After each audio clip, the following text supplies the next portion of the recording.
So yeah, as you can see, this is one of them getting to know you tags. Things started by Roxanne's Retreats or something like that. Obviously it'll be linked. And I was tagged by Dr. Claire Perfumes, Claire Smith, to do it. As we know, I'm not the most enthusiastic about these sorts of videos, because they tend to be very samey, don't they? However, over the last few months, I seem to have grown a lot, so I have well, for me anyway, so the extra 10 people or so might not know a lot about me, probably don't care really, but it's a good kind of introduction to these things. It's always fun to take part in kind of community things, isn't it really? So it's the usual format, some questions, and that's it really. We'll get on with it. So first up is wear something that kind of represents you, you as a kind of person, and I suppose what your channel and everything's about. Everyone seems to have taken this as clothes. Sadly you can't see me, so really I could say I'm wearing pink hot pants, cowboy boots and a cowboy hat. I think that would very much suit me, wouldn't it really? You know, kind of easygoing, chilled, a little bit country, you know, that kind of thing. As a fragrance, it'd be Dupont, wouldn't it, you know? I'm not saying I'm a legend like that fragrance is, but fun, a little bit androgynous for my taste, a metrosexual modern millennial. You know, it was born at the same roughly, well, a few years after me, but you know, roughly that kind of era, wasn't it? So I think that's a good description of me. Fun, sweet, spicy, complicated, interesting, sometimes a little bit loud. So yeah, that's the answer to that. Next is where are you from? I'm a bit of a trifactor of areas, to be fair. I'll try and do what Dr. Claire did, and there'll be maps somewhere, so non-British people have a kind of idea. I was born in the Peak District, in Derbyshire, which is in the Midlands, which is why I'm always technically not quite a northerner, but you know, I am really. The Peak District is so called because it has lots of peaks. It's the kind of most nearest to a mountainous region you'll get in England. It's got lots of the highest towns and villages, etc. in England. Also the wettest. It's kind of an ancient place, very ancient, never really tamed. The Romans didn't really properly tame it. Them pesky Anglo-Saxon invaders didn't really, the Vikings didn't really, so we were kind of one of them weird places like Cornwall, where we're very much, some would say inbred, but a little bit, you know, with our own kind of ways and strange traditions and such as the well dressing and things like that. And obviously being from such a rainy grey area of the country, we're probably quite miserable and dour. I mean, that describes that. And nowadays I live up north, like where Geordies are from, like, you know, who talk in that weird way, which is where half of my family are from originally, in County Durham. It's quite similar to the Peak District in the fact it was an old mining area. It's quite green, County Durham. It's actually near the coast, which is weird. It's an alright place. Has the historic city of Durham, or which, you know, the Vikings made as Dunelm, which then the Normans killed everyone and built some big cathedral here with northern slavery. Nothing much has changed over the many centuries. And also I spent a bit of time in Yorkshire, which is God's County, at university and working for a long time. So it's basically split between three, which is why my accent doesn't quite fit any of the areas. I'd say I've never really lost my Derbyshire accent, but I couldn't really do a Derbyshire accent if you want, because I've kind of it's neutralised a bit, hasn't it? Anyway, that's this tedious question. That's where I'm from, the United Kingdom of Great Britain and Northern Ireland. A kind of, if you don't know where that is, Great Britain's a crappy little island in the North Sea. You'll have seen it on the news recently, no doubt. It's exactly what it's like. But yeah, that's where I'm from. Next up is name a fragrance that your partner loves on you. There's one kind of issue with that question, which, you know, if I had a complaint about all these tags, not everybody is conventional in that way. But anyway, I'd say, you know, something that very much represents me and would probably have good memories, because it'd probably be a first date kind of thing, is Tom Ford's Noir de Noir. And we all know this, it's very much, if I could have a signature scent and I was a millionaire to afford it, it's dark rose, it's kind of got this sweetness, it's got this dark but sweet kind of beautiful patchouli thing about it. Under there, it's got this kind of beautiful muskiness, it's very addictive, it's very moorish. It's got this kind of, it's a mixture of beauty and darkness, isn't it? And they both go together well. It's got a slightly unusual truffeliness in there, with that sweeter patchouli. It's just a very beautiful, easygoing scent. And again, I'd probably be dressed in black with a bright colour, you know, my skinny jeans and that kind of thing. And I'd probably wear a bit of pink here and there. And it's kind of, yeah, that kind of goth light in my mind. I like the whole kind of idea of it and genre. So a partner would probably be attracted to me for some of them reasons one would expect. So yeah, Tom Ford's Noir de Noir.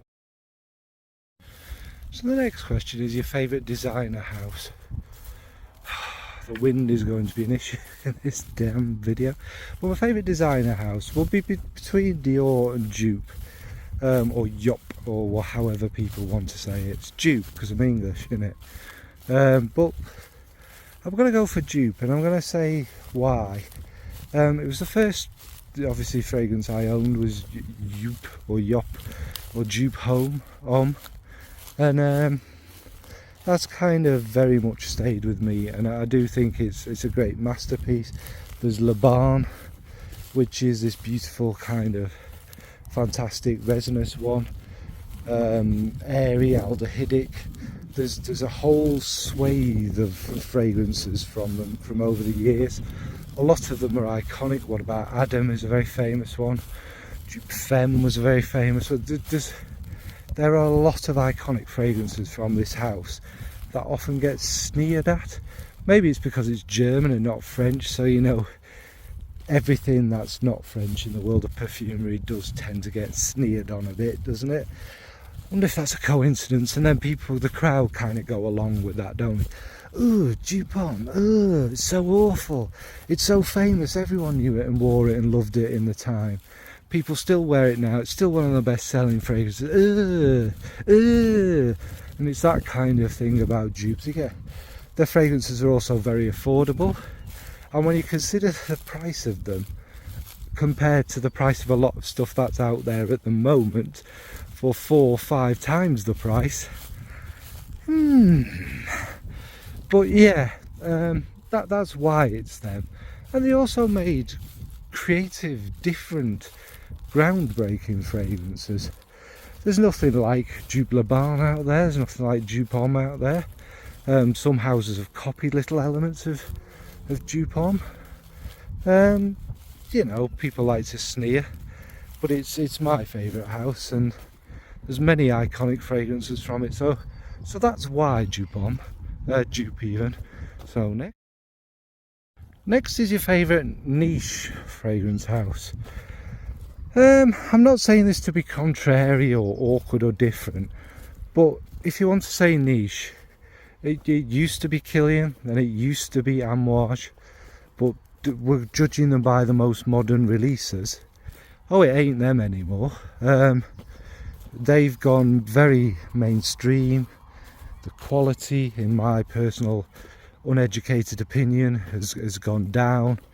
The prices of them have gone up, so it's not them anymore.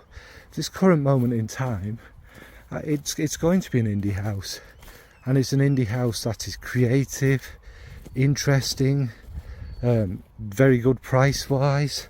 The ingredients are top notch. The fragrances are things you've never smelt before, but still very wearable and interesting. They have heart, they have personality. They're not just fragrances pumped out to make money. They're from the mind and the heart of the creator, Elise, and that's One Way Bridge. It's based in New Zealand, and because of where it's based, and because the fragrance industry doesn't really want indie to ever succeed, because then they'd have to get creative and their prices would seem even more obscene, it ain't probably going to ever be the greatest known house in the world. But I suspect the more people that try stuff from One Way Bridge, and the difference and the creativity and just the work and everything that goes into them, they're not artistic beyond the point of being unwearable. Some of them are very funky, let's say, and interesting. And that's what I want from a niche house. That's what niche was supposed to be, isn't it, really? Obviously, traditionally speaking, niche makers just made perfume, but then we kind of expected something a bit higher. Because they just made perfume, they'd be focused on that, and they'd make higher quality things, they'd be more interesting, they'd take more risks. They wouldn't just be overpriced nonsense that you could get for 30 quid in a bottle with flashy diamonds. And gold plated. No, we're interested in the fragrance, mate. You're not a designer house. You know, having a big tick on the side of it ain't. Anyway, that's my rant about that. So my favourite niche house is One Way Bridge. What's the value of my current wish list? I don't know, this is an odd question. Are we talking monetary value or value? The value of my wish list is priceless to me. There you go, that's the only way I can answer that. Monetary value, don't really think about that. I don't go for expensive or cheap fragrances. I go for fragrances I like, and from them I suppose there's some that might cost quite a bit, and maybe I'll get them if I can ever afford them or see them. There's also some that, you know, don't cost that much. It's beautiful, that, isn't it? A little swamp it's definitely grown this summer. That's my answer to that. Which brand would I like to receive PR from that I don't currently receive PR from? I'm not going to lie, it's never crossed my mind even once about PR. If some brand sends me it and it's a brand, you know, I can enjoy, that's a bonus. But which brand would I like PR from? None at all, to be quite honest. If it's a brand you love, why are you getting PR from them, and why are you not buying them, and why are you not supporting them? Plus then you're also down the path of, say, I could say Amouage, couldn't I? I mean, that's what everyone's expected me to say, but then I'd have to, I'm not saying, well, we know me well enough, I can't keep my mouth shut. I'd have to kind of be more polite, I suppose, because it's a gift and you have to be at least polite. But if you know, they'd sent me a bottle of Love Delight, I ain't going to be praising that, am I? You know, and that's just how it is. This question's a little bit more tricky for me, because that's not what motivates me. If that is what motivates you, that's very cool, each to their own, etc. But no, my answer to that is none, because if I really loved the brand and the fragrances, then by hook or crook I'd buy them, wouldn't I? So it's that one. I'll put these two as in one, which who's your favourite micro influencer, and who influences you the most? Just got attacked by a flying ant. Hang on, right, a dead flying ant. That will no doubt have a swarm after me. But anyway, yeah. What's an interesting question. I've been influenced by a lot of people in my time, just to give them a shout out. They'll be on Instagram or YouTube. When I started, it was Steve Frags to Riches, who is now Everyman Fragrances. Clemence CC Fragrances influenced me a lot, and I think she's obviously clearly had over my style and taste quite a big influence. Brooklyn fragrance lover Carlos, I think we had quite similar tastes. I don't know. And then as I moved to Instagram, the Sniff Nicola, who is like a genius. Marcus Ibrahim over there. I've made a really good friend with Matt Calderdale's Calder Scents. So there's been a few, and over modern times I'd say Lizzie, who's my longest, Rose and Jones Fragrances, Rose and Jones, is my longest kind of close friend, and she's influenced me an awful lot over the years. And a good friend, and I've bought a lot of fragrances off her, the aforementioned Noir de Noir. I tried it off her and actually bought her bottle off her.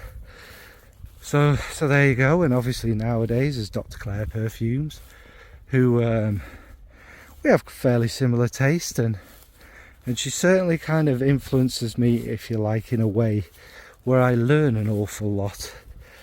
Claire, Smurfy girly.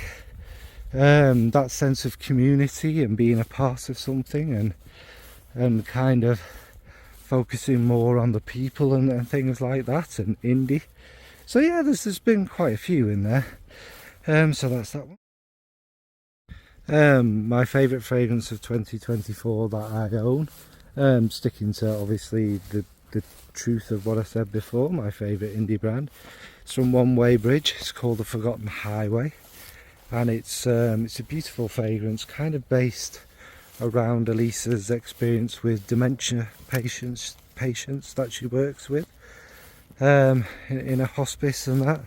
So it's obviously quite a fragrance with a lot of deep meaning and kind of emotion in there. But what does it smell like? It's a beautiful kind of green aromatic one. Also, I mean, I don't know if Elise mentions this, it's very smoky. It's got kind of green, dark lavender. There's lots of New Zealand notes which are hard to describe, but green and fresh and lovely. Kind of that, it gives that nostalgia, even though I've never been there, and that I can understand these notes have a bit of a relation to older people in our lives because what they would have worn, etc. So yeah, it's a very beautiful one, and that kind of dark, smouldering smokiness, which you definitely do smell when you wear it. I can smell it on this t-shirt, which I wore when I wore it about 3 days ago. Yeah, I do wash my clothes, but not every day, come on now. And I'm walking, who cares? But yeah, it's a very kind of meaningful and beautiful fragrance. Again, a more fougere style isn't me. It's not something I appreciate, but this one has just so much to it that it's much more than your kind of traditional fougere. Although it very much has that element about it. It's gorgeous, and it's just its meaning and everything, and it does make you feel kind of nostalgic and a little bit cozy and kind of happy. So that's The Forgotten Highway from One Way Bridge. What would I like to see in fragrance or change in Fragcom and that? Oh, this is a loaded question for me, isn't it? With the world of fragrance, I'd like to see brands creating something interesting, just anything, something interesting. To stop using the fixatives, the ambroxan, the cashmere and the cashmere wood, the amber wood, all this jazz, all these as main notes in a fragrance. Let's go back to creating actual fragrances. But there's an idea that when one house has a slightly successful thing, they don't all copy it. It's another idea, so we get a bit of variety out there. And also that blatantly the fragrance house is conspiring to release trends, so they don't have to be creative, so there's no risks out there. And what trends are marketing that say, this is popular right now, you must like this because this is what we're telling you. But no, absolutely not. What gibberish. And then as far as Fragcom goes, do you know what I'd like? Is 2 Fragcoms, because I don't have anything against advertisers.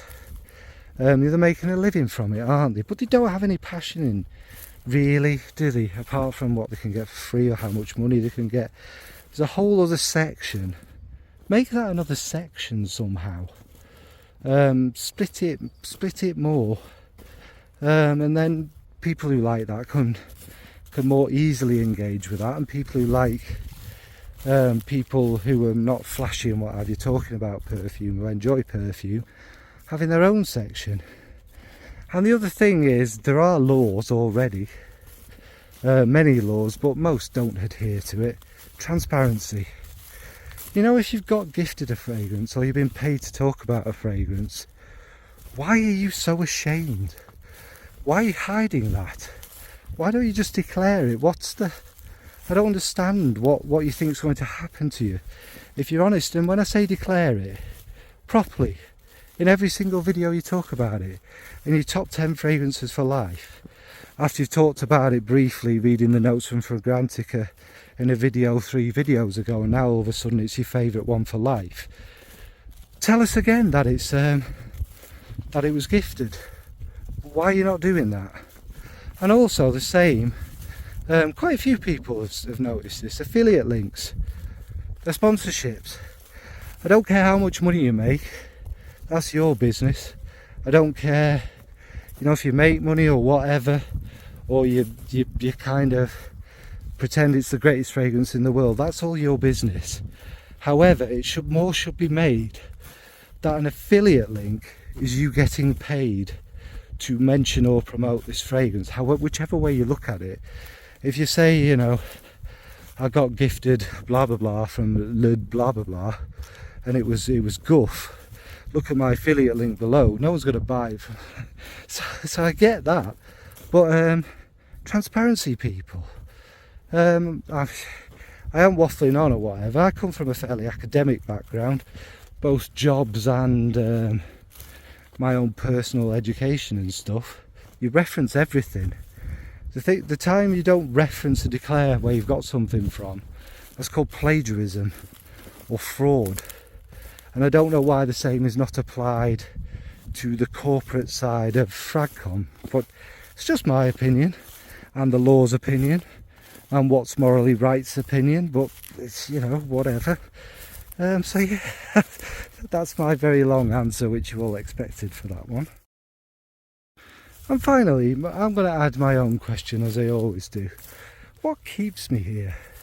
Despite me moaning about this, that and the other, you know, lack of transparency, lack of creativity, for me, it's people, it's the interactions, it's the genuine passion out there, which there is still a lot of.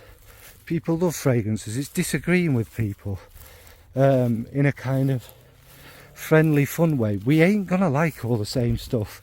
We aren't all gonna see the world in the same way. That would be tedious and boring, but it's being respectful of them other opinions, and like I say, even having fun with it. On my Instagram, I'm a little more direct perhaps than I am on my YouTube. I'm a bit more fluffy, believe it or not, but the fact is, no one's going out there to offend you. No one's saying if you don't like this smelly water, you're an awful person, or if you do like it, you've got no taste, you gutter rat. Nobody's saying that. You know what I mean? Don't be so offended, don't be so thin-skinned. You like butter, I like cheese. I don't, it's the other way around, but you know what I mean.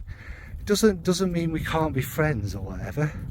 somebody likes some caramel vomit fragrance with loads of ambroxan, I'm not making a judgment about them, they like it. And personally, I'm curious to know why they like it.